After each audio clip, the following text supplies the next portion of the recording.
Satu persatu, fakta soal kehidupan berpoligami pesulap merah mulai tersiba ke publik.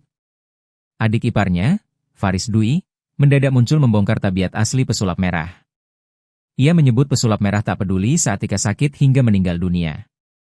Bahkan jelang akhir hayatnya, Tika Megalestari harus menjalani pengobatan seorang diri. Pesulap merah ternyata tidak ada hingga detik-detik terakhir Tika menghembuskan napasnya. Tika Megalestari meninggal dunia karena menderita dua penyakit serius, yakni anemia aplastik dan kanker mulut. Anemia aplastik adalah kelainan darah langka, di mana sumsum tulang gagal memproduksi sel darah baru, merah, putih, dan trombosit, secara cukup. Menurut pesulap merah, istrinya itu menjalani beberapa kali operasi. Bahkan kata dia, sang istri sempat menyembunyikan jadwal operasi ketiga dari pesulap merah agar tidak khawatir. Namun hal itu dibantah oleh adik iparnya, Faris Dwi. Guys, katanya operasi ketiga gak dikabarin, dia bohong nih, ini dia bohong nih. Pura-pura sedih lu, heh, kata Faris pada postingan Instastory. Ia juga memposting foto pesulap merah dan mengatakan kalau kakak iparnya itu meninggalkan istrinya. Ites TV, this guy is lying. Think guy neglected his wife when she was sick.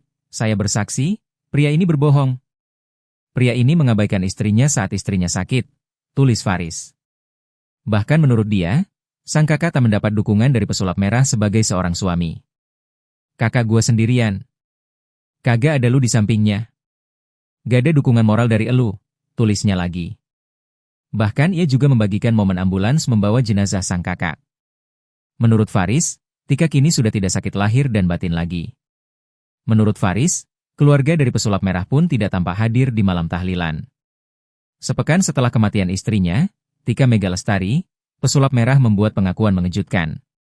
Ia mengaku telah menikah lagi dengan Ratu Rizky Nabila sebelum istrinya meninggal dunia.